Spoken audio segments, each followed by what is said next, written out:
Welcome back to another episode of Average Guy's Garage. This is video 3 on the teardown of the MGB 1977 MGB Roadster, and this is the mangled remains of the dash from last episode.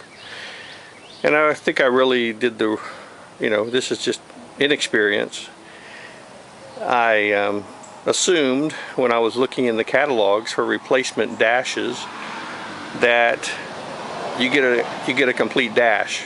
That you would get a dash with the plastic, with the vinyl and the foam and the metal, as a whole replacement.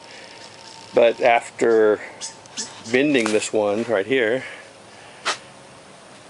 and then checking in the downtime in the catalogs, I see that the replacement is only the structural foam and the vinyl, but not the metal. Let me see if I can turn it around.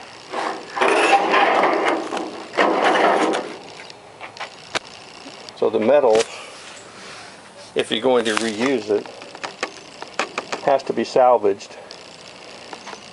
And when this one came out and I bent this, you can see it snapped right here. So there was already some rust happening right here. There's rust here. I'm not sure where that would have come from, The more I get into this, I'm beginning to wonder if the entire vehicle was not underwater at one time.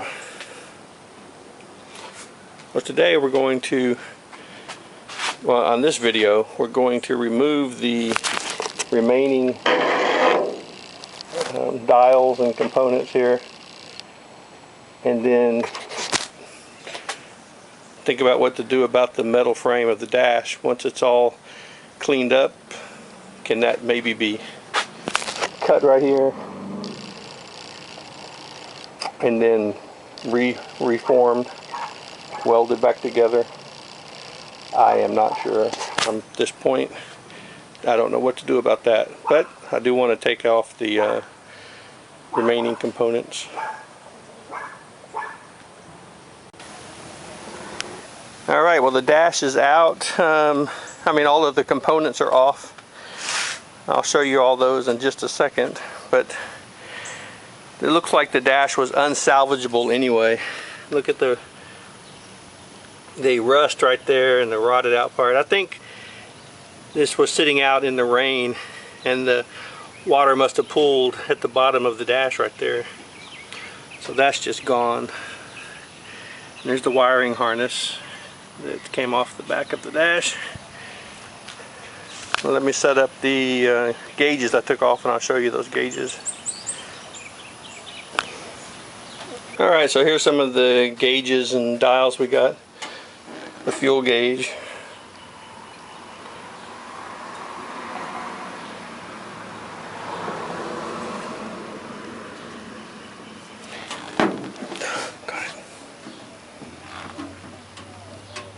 Temperature gauge.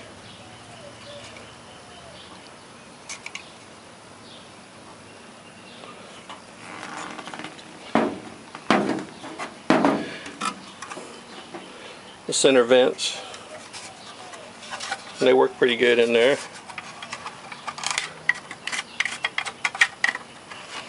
So that's a definite keeper. Tachometer.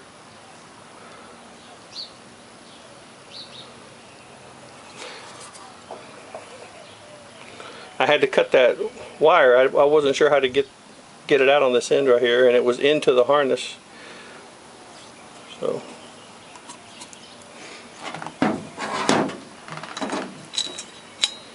oil pressure gauge.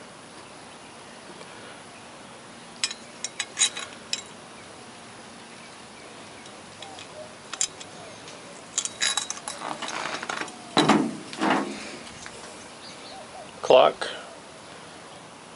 This is a VDO made in Germany.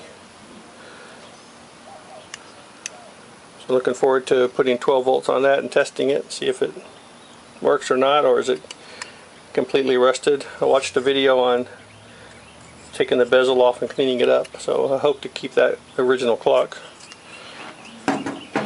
And then when I took the vinyl off, I had these number of clips. There was 5 large clips like this that I think went onto the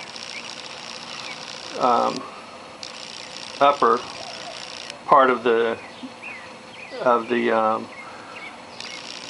car where the bolts went through to hold the dash to the frame.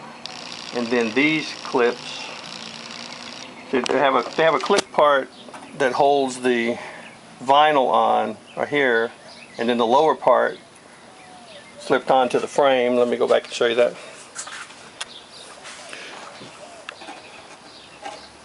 Slipped on like right here.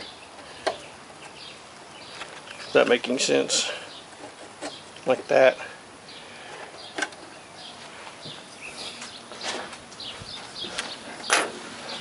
And then there were just 5 clips that were holding the vinyl on to the dash as well. So that's the dash deconstructed. Did I mention before, this foam on here is important. If you're going to recover your dash, you have to keep this structural foam intact right here. That does not come with the new vinyl cover. So there's the dash. Thanks for watching. Check back for the next video. We're going to try to take the fenders off and see what we're dealing with there. Bye.